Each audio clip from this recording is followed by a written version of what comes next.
Palavra de Deus, livro do profeta Ageu, capítulo 1, verso 1, diz assim a palavra do Senhor.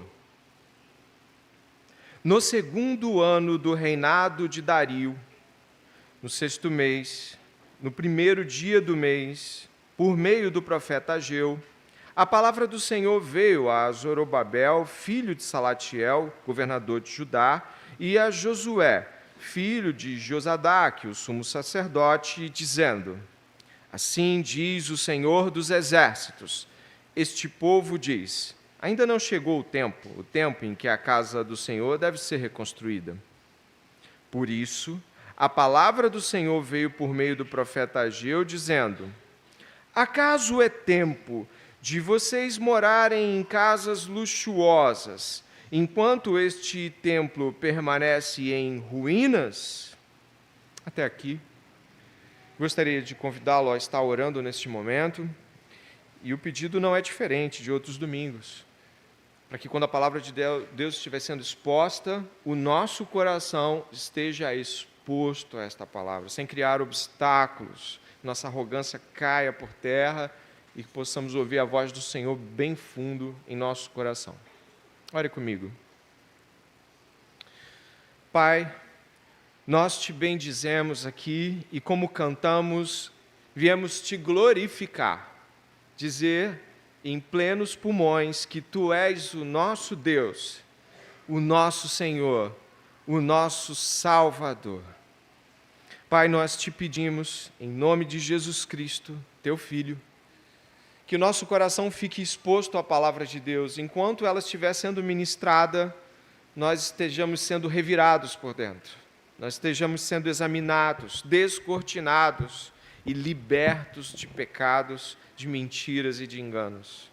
Auxilia-nos, Senhor, a não criar resistência em nosso coração quanto à tua palavra. Pelo contrário, que estejamos inclinados a te ouvir e te obedecer, Senhor. É um pedido, é uma súplica, e o fazemos em nome de Jesus Cristo.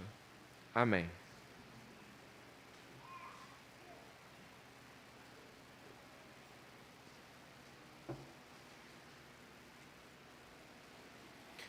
Gostaria que você pudesse refletir comigo sobre algo antes de entrarmos diretamente no texto. Talvez pessoas muito mais novas possam ainda estar pensando sobre o que vou falar, mas talvez a maioria de nós se enquadre dentro desta pequena reflexão de introdução. Nós chegamos, nesta vida, o Senhor nos traz a existência e nós fazemos planos em relação à nossa vida. Desde cedo, nós fazemos algumas contas de como as coisas poderiam ser, não é? Talvez desde a infância você cultive alguns pensamentos e talvez na adolescência tenha tido outros, mas a questão é que você chega à vida adulta, ou pelo menos ali no final da adolescência para a vida adulta, com muitos planos. Podemos dizer que temos alguns planos A. Eu chamaria de plano A algo como, olha, isso é o meu sonho. Você talvez já tenha tido algo assim. E nós vamos caminhando na vida e, em geral, o que acontece é que o plano A parece que acaba mudando. E a gente precisa aceitar o plano B, às vezes até o plano C. A vida não parece nos oferecer facilidades para o cumprimento desse sonho de como as coisas poderiam ser. Claro, também tem coisas que acontecem na vida que fazem com que os cursos dela fiquem diferentes. Tragédias pessoais, falecimentos inesperados. Para alguns pecados graves que mudaram direções e posições de suas vivências, talvez coisas terríveis tenham sido feitas inclusive por você e, obviamente, aquele plano A não pode mais acontecer, não tem como acontecer. Mas a verdade é que mesmo quando os planos mudam, por vezes a nossa vontade fica no mesmo lugar, sabe? Nós vamos para o plano B, mas o coração ainda fica assim, eu queria era aquilo, eu queria aquela vida, eu queria daquela maneira, era assim que eu pensava que a vida podia ser para mim. O livro do profeta Ageu trabalha com uma perspectiva que é muito comum em todos nós. Nós fazemos planos.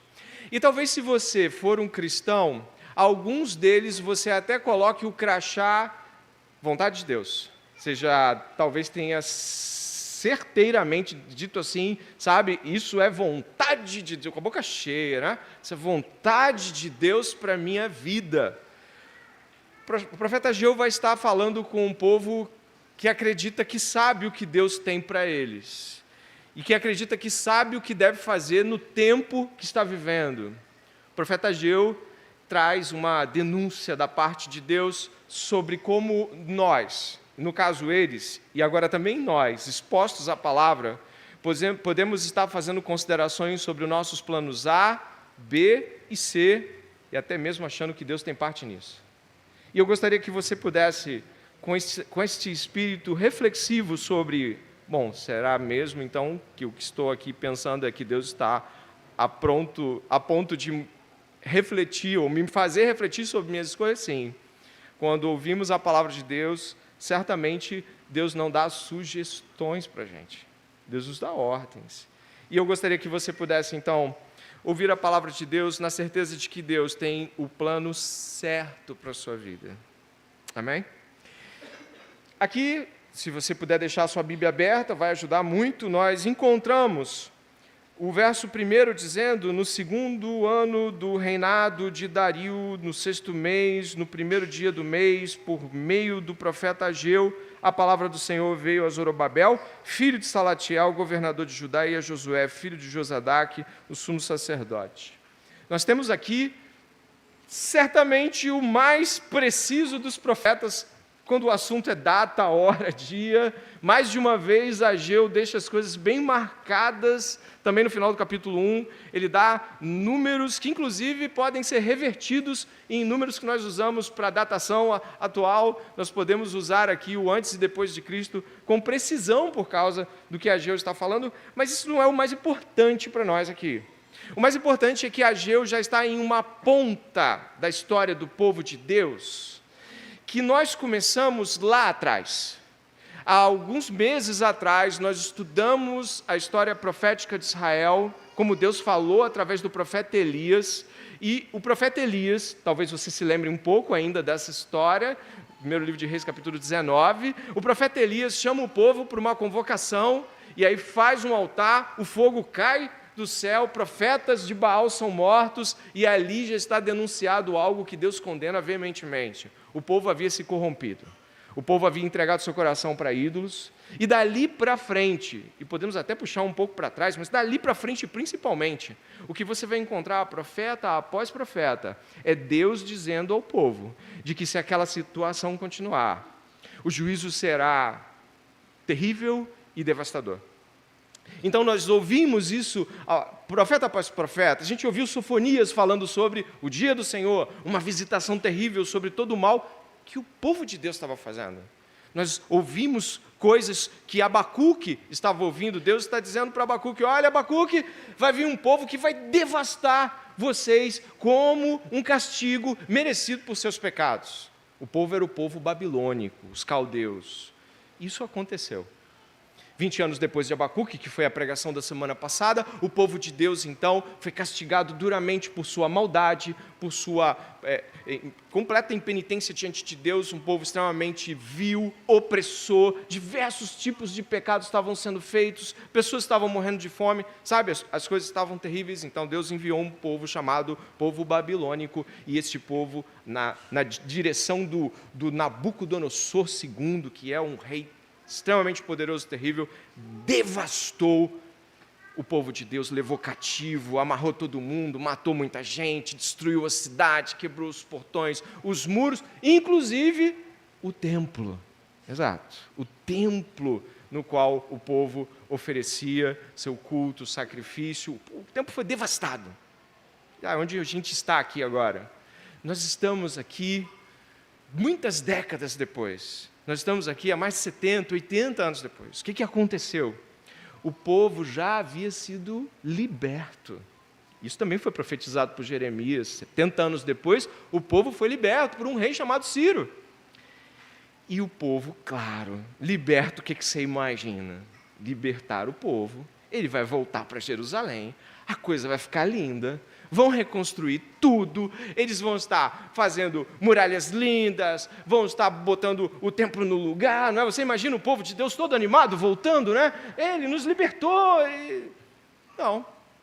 Nós estamos exatamente há 18 anos depois da libertação, e o que encontramos aqui é que o templo está destruído. Exato. O templo no qual eles presenciavam, né, o manifestar do seu Deus está devastado. E este é o motivo da profecia de Ageu. Ageu está olhando para um povo que fez um outro plano da sua vida. E o plano não era colocar as coisas em ordem, mas as suas coisas em ordem. E observando desta maneira, esse Ageu, esse profeta, ele é da mesma época que o Zacarias, eles vieram com esse povo deportado, né? Esse povo que foi liberto para voltar para Jerusalém. Ele também estava nesse povo. E este é o cenário, 18 anos depois da libertação que Deus havia prometido, nada foi feito. As coisas continuavam devastadas. E cada um fazia o que queria da sua própria vida. E é aqui que eu gostaria de começar esta jornada aqui junto com você, a partir do que está sendo dito. Deus levanta um profeta chamado Ageu, e esse profeta vai falar ao governador e ao filho do sumo sacerdote. Você percebeu o que está acontecendo aqui no verso 1? Talvez você tenha lido, mas agora você vai ler de novo. Vai dizer que ele foi até o governador de Judá, até o Josué, filho do sumo sacerdote, e disse no verso 2, observe: assim diz o Senhor dos Exércitos. Este povo diz: ainda não chegou o tempo em que a casa do Senhor deve ser reconstruída. O povo, e aí Deus está dizendo o que o povo está dizendo, não é tempo de reconstruir a casa de Deus, não é tempo. Eles estão certos do que devem fazer e do que não devem fazer neste momento. E aí, sem delongas, o que Ageu vai fazer em seguida é justamente dizer o que realmente Deus pensa sobre isso. E olha o verso 4. Verso 3 e 4. Por isso a palavra do Senhor veio por meio do profeta Ageu, dizendo, e aí você pode ler o verso 4 comigo, por favor.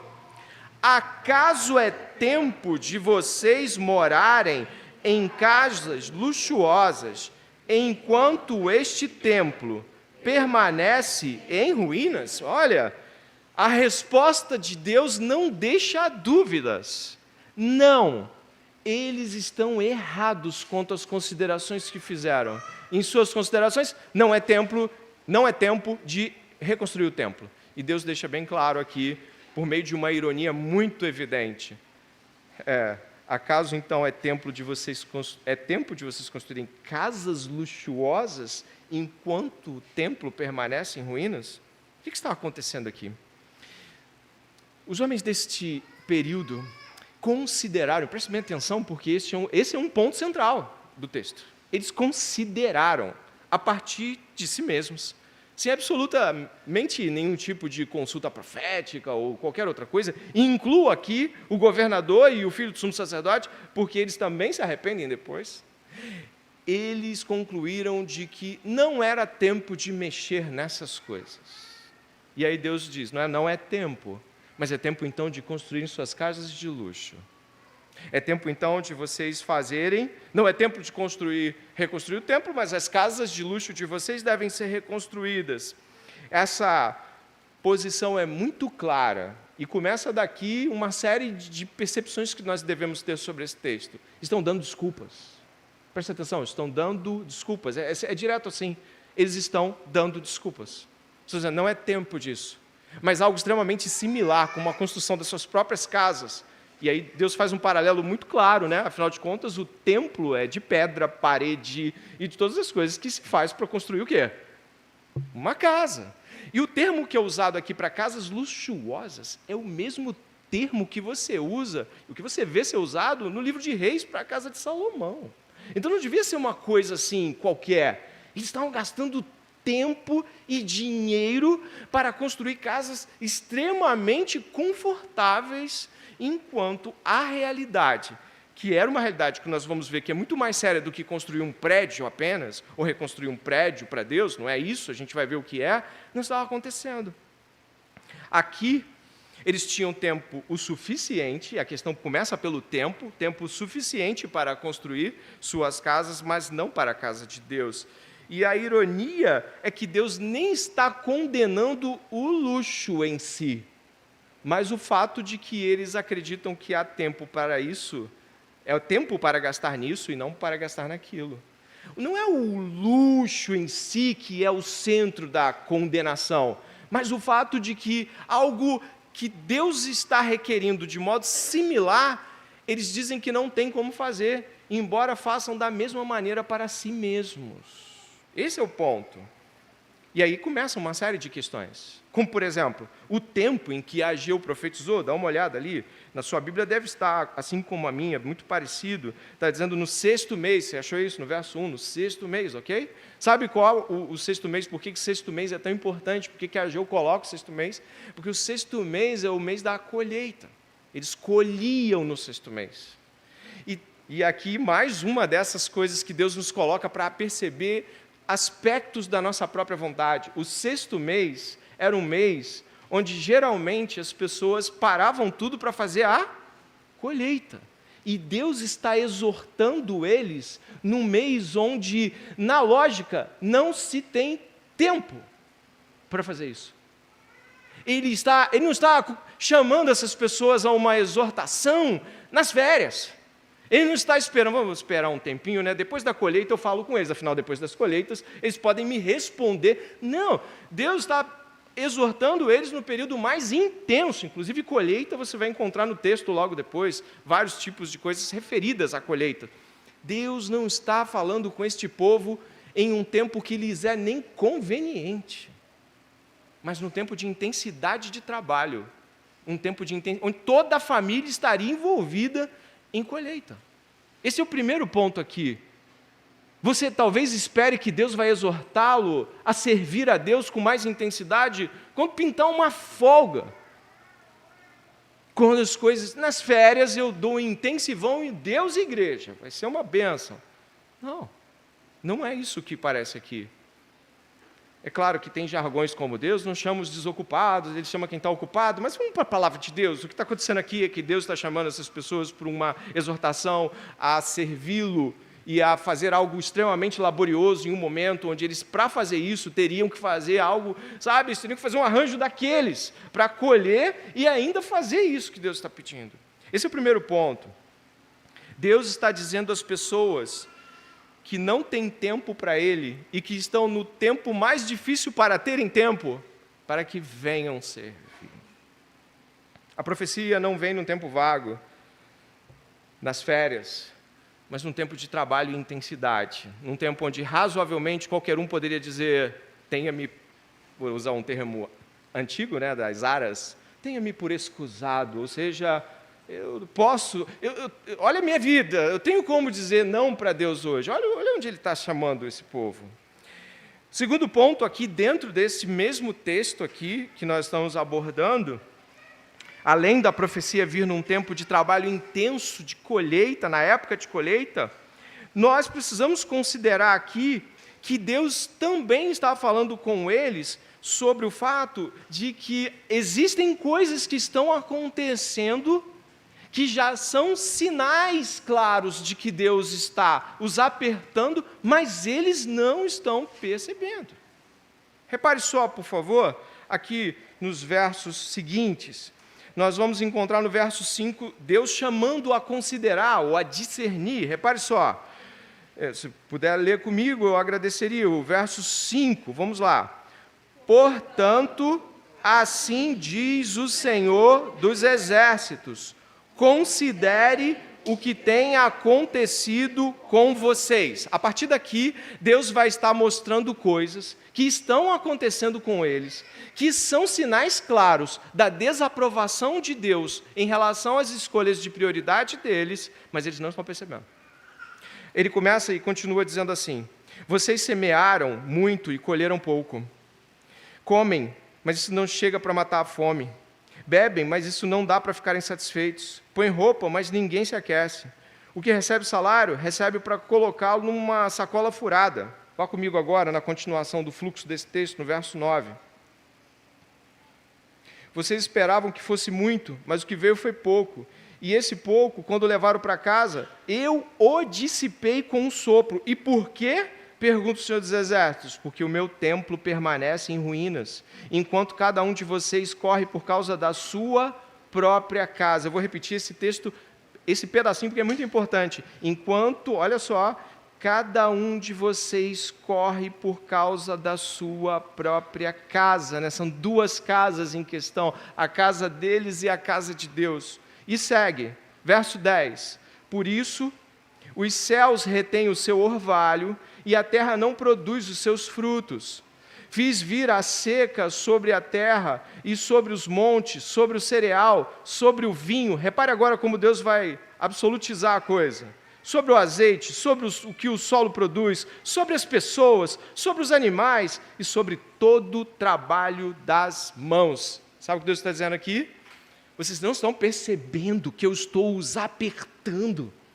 Vocês dizem, não tenho tempo para Deus, não tenho tempo e dinheiro, não tenho como fazer isso.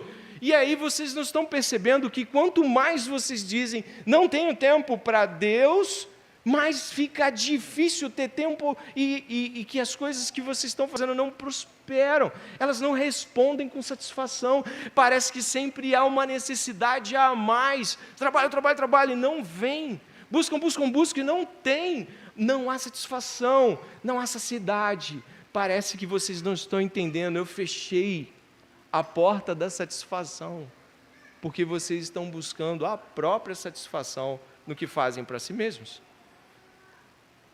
Esse ponto aqui é muito interessante. Você que já talvez tenha lido alguns livros do Velho Testamento deve observar como Deus faz movimentos com o seu povo para que o seu povo o busque. Deus faz movimentos com o seu povo para que o seu povo o responda. Você talvez já tenha tido essa experiência com Deus. Sabe, Deus dá uma apertada para que você dobre os joelhos. Já teve essa experiência? E aí você pensa assim, o que está acontecendo, Deus? Quando você vai ver, você está de joelho, tem misericórdia de mim, e aí você começa a perceber coisas.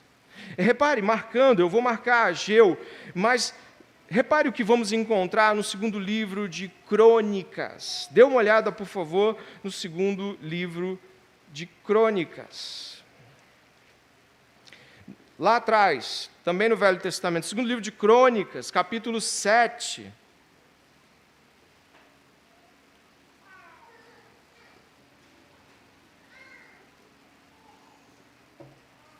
Segundo livro de Crônicas, capítulo 7. Você vai encontrar quando esse templo, que está derrubado, foi fundado. Então, Deus aparece para Salomão, que foi o rei fundador desse templo, que foi inclusive chamado Templo de Salomão. E olha o que Deus vai dizer na fundação do Templo de Salomão. 7:11. Assim Salomão acabou de construir a casa do Senhor e o palácio real. Tudo que Salomão tinha planejado fazer na casa do Senhor e no seu palácio, ele efetuou com sucesso.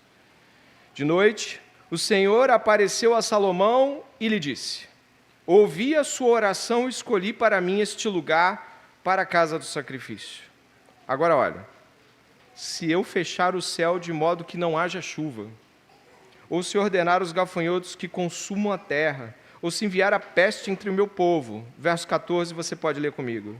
Se o meu povo, que se chama pelo meu nome, se humilhar, orar, me buscar e se converter dos seus maus caminhos, eu ouvirei dos céus, perdoarei os seus pecados e sararei a sua terra. Obrigado. E diz ainda, os meus olhos estarão abertos e os meus ouvidos estarão atentos à oração que se fizer neste lugar.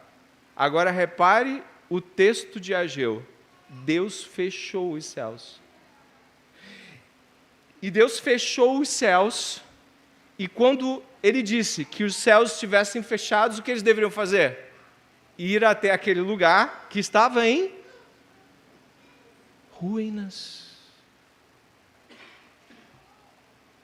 Ir até o lugar que eles haviam negligenciado e clamar a Deus.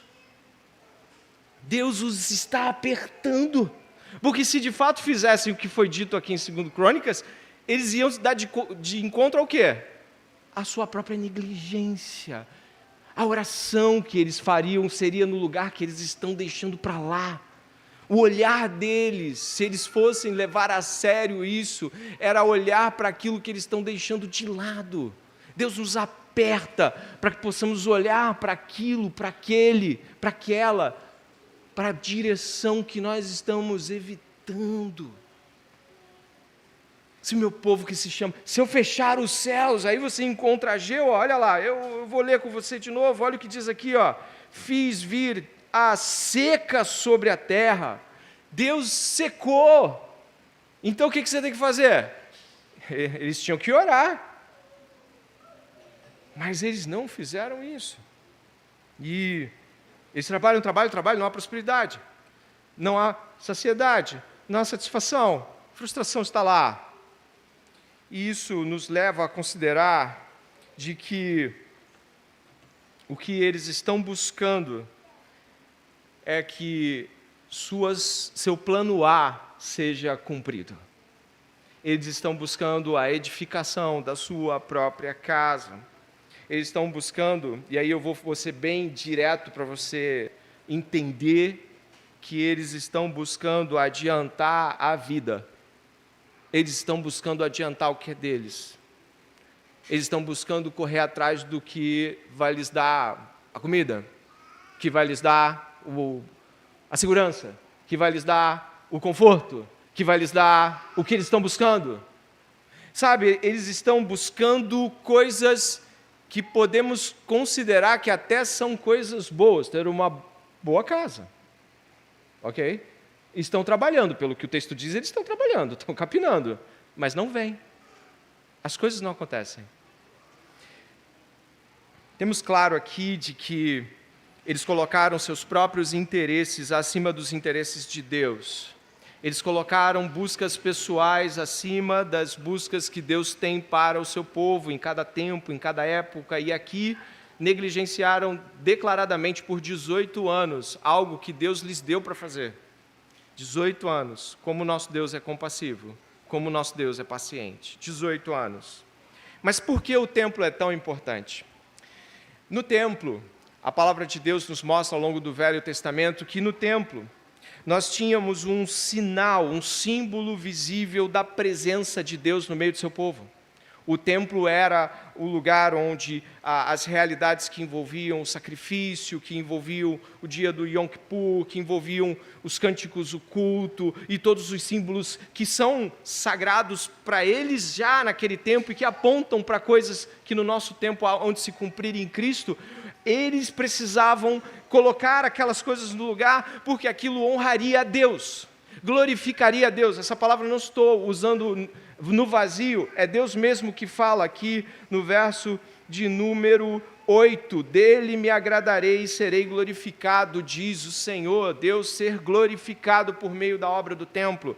Sabe, as pessoas seriam edificadas a partir dos serviços que seriam prestados lá, o culto que aconteceria lá abençoaria pessoas, a maneira como Deus seria visto e manifestado para todos que passavam, honraria a Deus, mostraria a preocupação, o amor e o zelo do seu povo, e também a própria presença visível num símbolo. Sabe, muitas coisas estavam envolvidas ali, mas é muito nítido que isso não chega ao coração daquelas pessoas, como não chega também no nosso coração muitas vezes.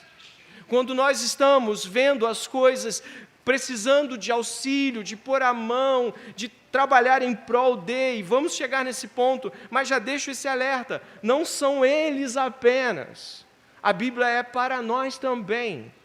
Nós também podemos estar como aqueles que estão buscando o tempo todo, o tempo para si mesmos, e dizendo, eu não tenho tempo para isso, não tenho tempo agora para fazer isso. Vai ter um tempo em que eu vou ter mais tempo, e aí eu vou fazer. É claro que aquele símbolo que era o templo, aquele símbolo cumpriu a sua função. Ele cumpriu a sua função no Velho Testamento e nós encontramos essa realidade hoje de modo diferente. A palavra de Deus nos diz que Deus enviou o seu próprio Filho e que o seu Filho, tendo a presença do Deus vivo e sendo a presença do próprio Deus, andou entre nós. João vai dizer que ele tabernaculou, ele era a própria presença de Deus no nosso meio. E Jesus Cristo deixou bem claro, em João capítulo 2, de que ele iria destruir aquele templo de pedra e em seu próprio corpo seria agora o templo em que nós adoraríamos. E sabe de uma coisa? Ele o fez. A partir de sua morte, e depois de sua ressurreição, e depois do envio do seu Espírito para o povo de Deus, sabe quem agora é o templo? A igreja.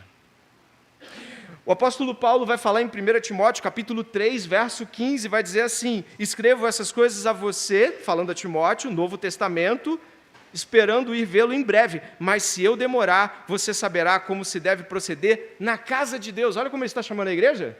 Na casa de Deus, que é a igreja do Deus vivo, coluna e fundamento da verdade. 1 Timóteo 3,15. 1 Pedro capítulo 2, verso 5. Também vocês mesmos, como pedras que vivem, são edificados casa espiritual. Pedro está falando de que a igreja é casa espiritual. Paulo está falando que é casa do Deus vivo. A igreja é onde Deus, então, coloca a sua manifestação, o seu poder, a sua presença no meio do seu povo. Ok. E o que quer dizer isso? A igreja é esta presença ativa de Deus no mundo. E nós, às vezes, não entendemos que fomos chamados a edificar a igreja. Repare, por favor, em Efésios, Novo Testamento, capítulo 2, 19 a 22. Efésios, capítulo 2, Novo Testamento, mais para frente. Efésios, capítulo 2, para você que está chegando à Bíblia, o capítulo tem número grande, o versículo tem número pequenininho. Capítulo 2, verso 19, olha o que diz a palavra de Deus sobre esse novo templo e essa forma de edificação. Olha o que diz. Assim, vocês não são mais estrangeiros e peregrinos, mas concidadãos dos santos e membros da família de Deus, edificados sobre o fundamento dos apóstolos e profetas, sendo ele mesmo Cristo a pedra angular, ou seja, a pedra pedra primaz dessa edificação. Nele, todo o edifício, a igreja, bem ajustado, cresce para ser um santuário dedicado ao Senhor. Nele, também vocês estão sendo edificados, junto com os outros, para serem o quê? Morada de Deus no Espírito. Nós encontramos, então, de que a igreja deve ser alvo da edificação mútua que os irmãos fazem uns com os outros em Cristo, no poder do Espírito Santo. Ok? E o que isso quer dizer? Você não pode dizer, tendo visto o que Deus pensa sobre a edificação do que aprendemos em Ageu, você não pode dizer, não tenho tempo para trabalhar na edificação da igreja. Você não tem como dar justificativas para dizer assim, eu não tenho tempo para cuidar de pessoas, eu não tenho tempo para me dedicar aos serviços da igreja, eu não tenho tempo para me dedicar às coisas que concernem o que acontece não somente nesse espaço, lugar, mas na vida das pessoas que são o corpo de Cristo, que são igreja. Você não pode dizer que não tem tempo, se você tem tempo para fazer as outras coisas.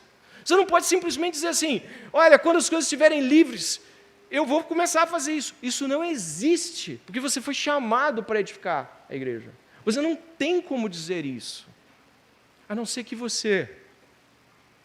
E aí eu te dou 2 motivos que podem fazer com que você diga isso. Você está ignorante à sua posição dentro da igreja, no reino de Deus. Você não sabe muito bem. E eu vou te dar esta oportunidade de pensar que, sendo cristão, ainda assim está ignorante dizendo que tem tempo para todas as coisas, menos para aquilo que Deus te chamou para fazer. Ou você não é um cristão. Você não ama Jesus. Porque quem não ama a igreja, não ama Jesus Cristo.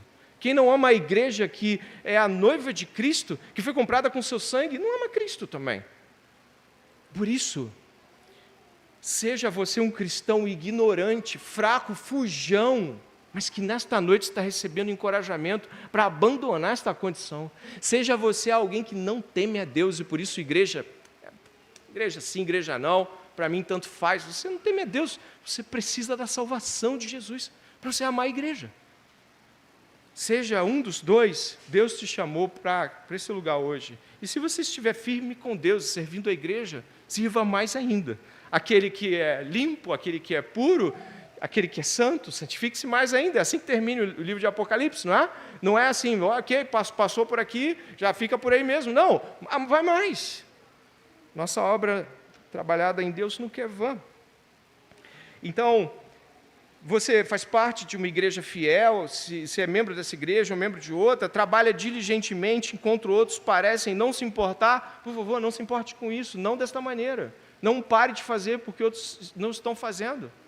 Você já talvez tenha se questionado como você vai ajudar missionários, sustento missionário, como é que você vai priorizar as reuniões de oração, ou mesmo comparecer como um trabalhador e ainda equilibrar as suas próprias realidades pessoais. Isso é correto, pensar em como fazer para as coisas funcionarem, mas o equilíbrio não parte da tentativa de colocar as coisas sobre o mesmo grau de importância. Deus deu à igreja uma importância primaz, e a centralidade da igreja, por mais chocante que seja para alguns, traz o equilíbrio das realidades de família, de trabalho e tudo mais. Não é tentar fazer da igreja mais um compartimento junto com o seu trabalho e família que vai tornar as coisas mais fáceis. Na verdade, o que você vai fazer é tornar elas da mesma importância, quando Deus dá extrema importância para a igreja que Ele comprou com seu próprio sangue. Por fim, e caminhando aqui para essa jornada final, como foi a resposta do povo?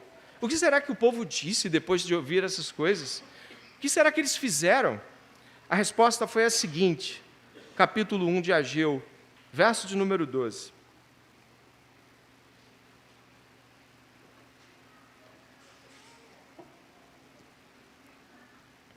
Então Zorobabel, filho de Salatiel, Josué, filho de Josadaque, o sumo sacerdote e todo o remanescente do povo, olha o que aconteceu, atenderam à voz do Senhor, seu Deus, e as palavras do profeta Ageu, as quais o Senhor, seu Deus, havia ordenado que ele dissesse.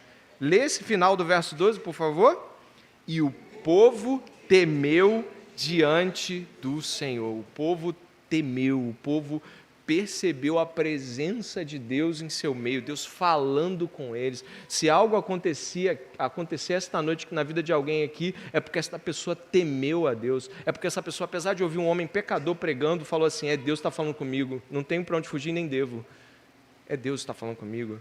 Então, quando nós tememos, nós percebemos claramente, assim como aqueles homens e mulheres na igreja de Tessalônica, Paulo falou assim, vocês não nos ouviram como palavras humanas, vocês nos ouviram como palavra de Deus. Então, se Deus está falando por meio de sua palavra, e você teme, e você percebe que seu espírito está se revolvendo lá dentro, e você consegue perceber a sua hipocrisia, consegue perceber a necessidade de mudança, você temeu a Deus, você está respondendo com temor. E o que nós encontramos, olha só, então Ageu, o enviado do Senhor, falou ao povo segundo a mensagem do Senhor, dizendo, aí todos juntos, vamos lá, eu estou com vocês, diz o Senhor. Olha agora, eles estão com problemas econômicos, estão com problemas sérios, com comida, com tudo isso, e aí você pode imaginar que a resposta de Deus, talvez a primeira resposta de Deus seja, vou dar chuva, fica em paz. Vai ter colheita boa esse ano. Não, a resposta de Deus não foi essa. A resposta de Deus foi, eu estou com vocês.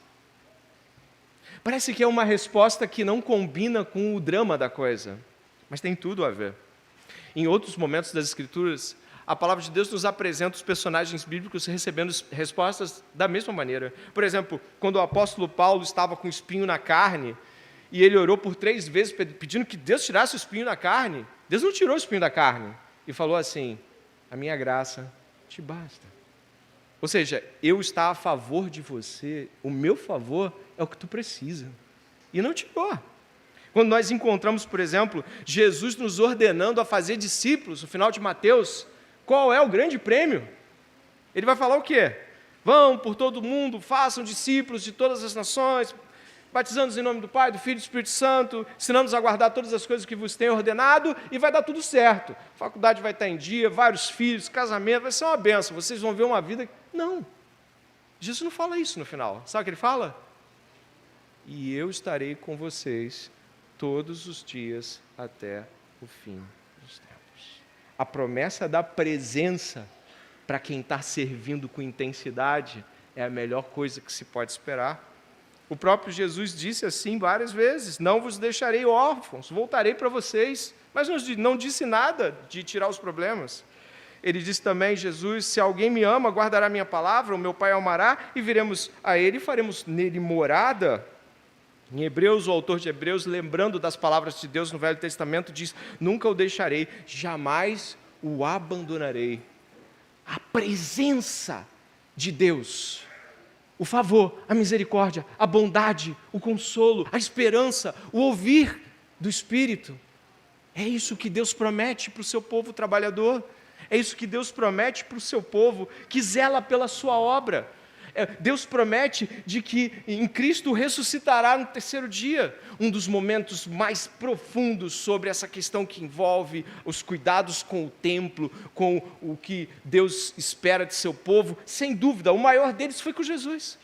Quando ele chegou, isso é João capítulo 2, 15, 16, 17, quando ele chegou e viu um monte de cambistas vendendo um monte de coisas no templo, e ele pegou uma corda, ele bateu em tudo aquilo, e ele falou: a casa do meu pai é a casa de oração.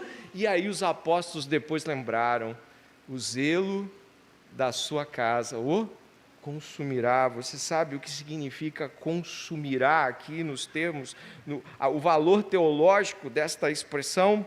Diz respeito a uma dedicação intensa, ardente e profunda, não temporária. Não temporária. Consumir é consumir até o fim. E essa dedicação, esse zelo, esta busca intensa por ser alguém que se dedica à igreja, são requeridos de nós. E são um reflexo de um povo que imita o seu Salvador. Que nesta noite você não diga que não tem força nem tempo para se dedicar à igreja. Que você não diga isso e quando eu olho para a sua vida, quando alguém olha para a sua vida, você tem força para se dedicar a tudo mais. Está tudo lá acontecendo. As coisas estão, você está trabalhando, você está estudando, a família está lá, mas você não tem tempo para a igreja. Você não tem dinheiro para a igreja. Você tem para outras coisas. Isso é uma incoerência que Deus condena. Por isso que nesta noite o Espírito do Senhor mexa em seu íntimo e pare de dar desculpas para Deus. E se você não tem o Senhor e não está sentindo falta da igreja e não precisa pensar nessas coisas, a triste notícia é que do jeito que está, você está indo para o inferno, que é um lugar, dentre outras coisas, de gente que não se importa com o povo de Deus, que não liga para a igreja, que não tem nenhum tipo de preocupação e zelo por ela. Porque, afinal de contas, quem tem isso está com Jesus, ama Jesus e se preocupa com as coisas que Jesus se preocupa. Eu vou orar por você para que o Espírito Santo faça uma obra e você creia no Evangelho. E você se entregue a Jesus Cristo e creia que Ele é Salvador e pode te salvar. E você, irmão e irmã que está ouvindo essa mensagem, pare de dar desculpas para Deus. Pare de fazer isso. Pare de fazer de conta de que amanhã pode ser o dia... o depois de amanhã. Hoje é o dia que o Senhor fez para cuidarmos de suas coisas. Que seja essa a nossa resposta. Ore comigo, por favor.